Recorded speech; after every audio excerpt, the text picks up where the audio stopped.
हाय दोस्तों, कैसे हैं सभी। आज हम पीवीसी के एक बहुत इम्पोर्टेंट विषय हीट स्टेबलाइजर के बारे में जानने की कोशिश करेंगे। पीवीसी दुनिया में सबसे ज़्यादा यूज होने वाली प्लास्टिक में से एक है, लेकिन इसकी एक बड़ी समस्या यह है कि यह गर्म होने पर जल्दी डिग्रेड हो जाता है।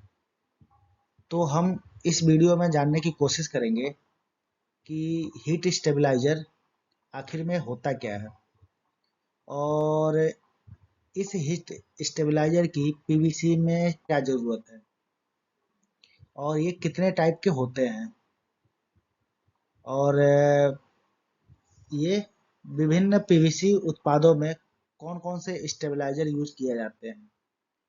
तो चलिए देरी ना करते हुए शुरू करते हैं।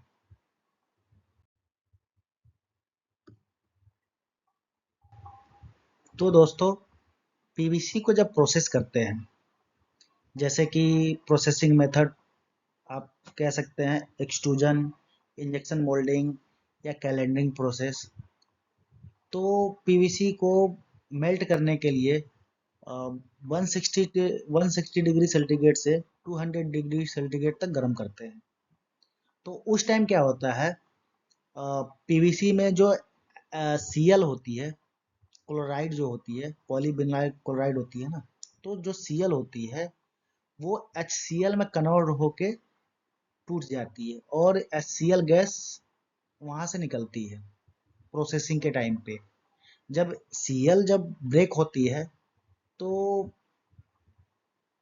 उस टाइम क्या होती है कि पीवीसी जो होती है प्लास्टिक, अब सीएल उसमें से निकल गई तो पीवीसी क्या होती है, वो ब्रेक होने लगती है, वो टूटने लगती है, टफ हो जाती है।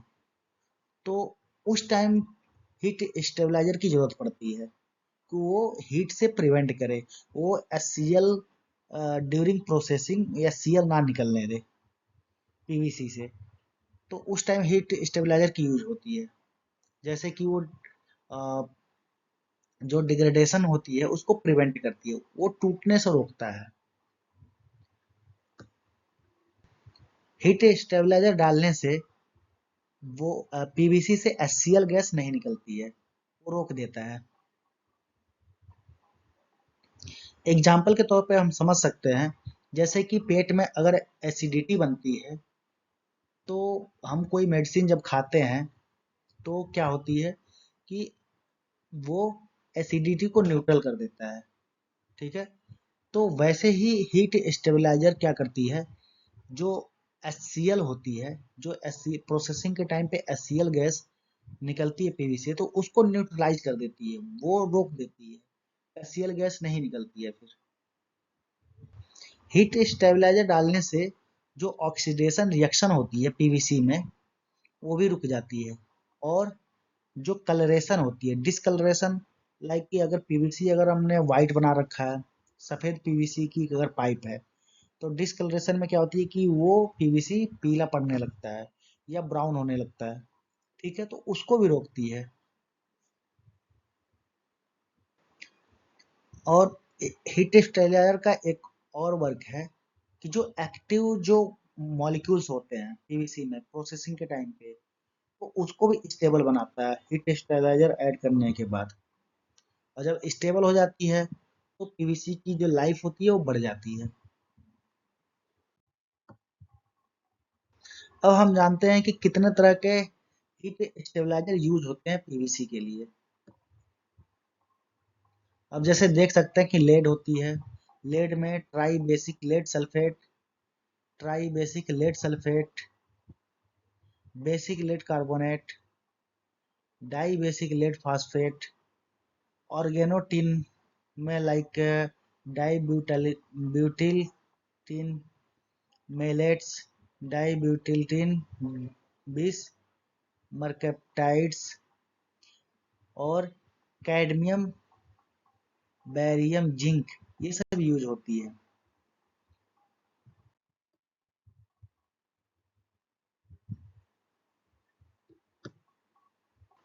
अब बात करते हैं हीट स्टेबलाइजर के फंक्शन के बारे में। तो हीट स्टेबलाइजर केवल प्रोसेसिंग के टाइम पे ही नहीं सुरक्षा देते, जबकि जब प्रोडक्ट बन जाता है उसके बाद भी वो मटेरियल्स को प्रोटेक्ट करते हैं। हीट स्टेबलाइजर किससे किससे बचाते हैं, जैसे कि हीट, लाइट और ऑक्सीडेशन, इन सब चीज़ों से मटेरियल्स को प्रिवेंट करते हैं। इस तरह का हीट स्टेबलाइजर यूज करते हैं जैसे कि lead carbonate, TbLS, DbLS, lead स्टेरेट्स।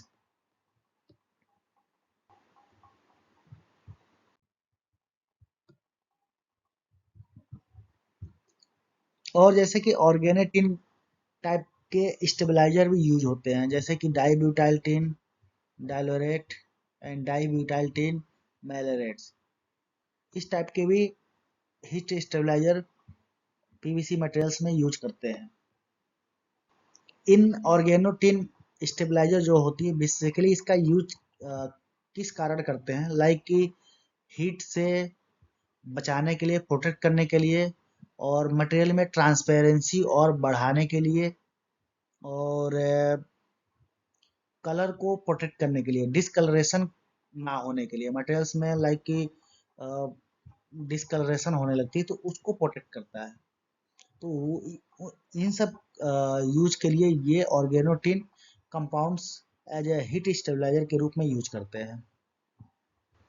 इसका यूज बेसिकली किस में कर सकते हैं, जैसे कि रिजिड पाइप्स, सीट या प्रोफाइल बनाने में। इन दोनों स्टेबलाइजर का यूज करते हैं, लेड और ऑर्गेनोटिन स्टेबलाइजर का। जैसे कि अगर एग्जाम्पल के तौर पे समझ लें तो जैसे विंडोज का जो प्रोफाइल होती है, जो बिल्डिंग में विंडोज के प्रोफाइल होते हैं बेसिकली वो सब बनते हैं। जो डोर होती हैं उसमें इसका यूज होता है। जो रिजिड सीट्स होती हैं उसमें इसका बेसिकली यूज कर सकते हैं इन दोनों स्टेबलाइजर को। अगर हमें ट्रांसपेरेंट बोतल चाहिए तो उसके लिए लिक्विड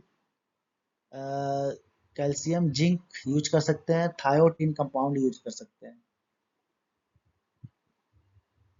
जैसे कि आप देखते होंगे मार्केट में बहुत सारे ट्रांसपेरेंट PVC के बोतल आते हैं, उसमें ये सब यूज कर सकते हैं।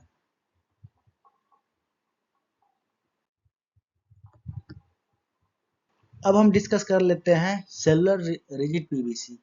ये बेसिकली जो PVC के फोम आते हैं बेसिकली उसमें यूज होता है। इसको PVC का अगर फोम बनाना हो तो सेलुलर रिजिड PVC यूज करते हैं बेसिकली। यह बहुत हल्का होता है क्योंकि फोम बनाते हैं इस वजह से। और इसका यूज बेसिकली फर्नीचर और जो एडवर्टाइजिंग बोर्ड्स होते होंगे, आप देखते होंगे रोड्स पे, तो उसमें यूज बेसिकली यूज करते हैं इसका, सेलुलर रिजिड PVC का। जिसमें एग्जाम्पल के तौर पे देख सकते हैं कि कैल्शियम जिंक स्टेबलाइजर यूज करते हैं, टीन स्टेबलाइजर यूज करते हैं, और ये टॉक्सिक भी नहीं होती है और इन्वायरमेंट को पॉल्यूशन भी नहीं पहुंचाती है। तो इन सब चीज़ों को प्रोटेक्ट करने के लिए बेसिकली यूज कर सकते हैं। जैसे कि देख सकते हैं इसमें हीट स्टेबलाइजर कहाँ कहाँ यूज होता है, जो डेली लाइफ के यूज प्रोडक्ट हैं उसमें यूज होता है। जैसे कि सीट्स में, जो PVC के पाइप्स होते हैं उसमें, और ये जो वायरिंग होती है घरों में उसमें। तो इन सब चीज़ों में PVC के हीट स्टेबलाइजर यूज करते हैं। Thank you. तो फ्रेंड आज हमने ये सीखा कि लाइक के हीट स्टेबलाइजर बेसिकली क्या होता है, और इसका PVC में क्या यूज है, और कैसे कैसे प्रोडक्ट में इसका यूज कर सकते हैं। तो दोस्तों अगर आपको ये वीडियो पसंद आया हो तो इसको लाइक, शेयर और सब्सक्राइब करना बिल्कुल ना भूलें। तो मिलते हैं अगली वीडियो में।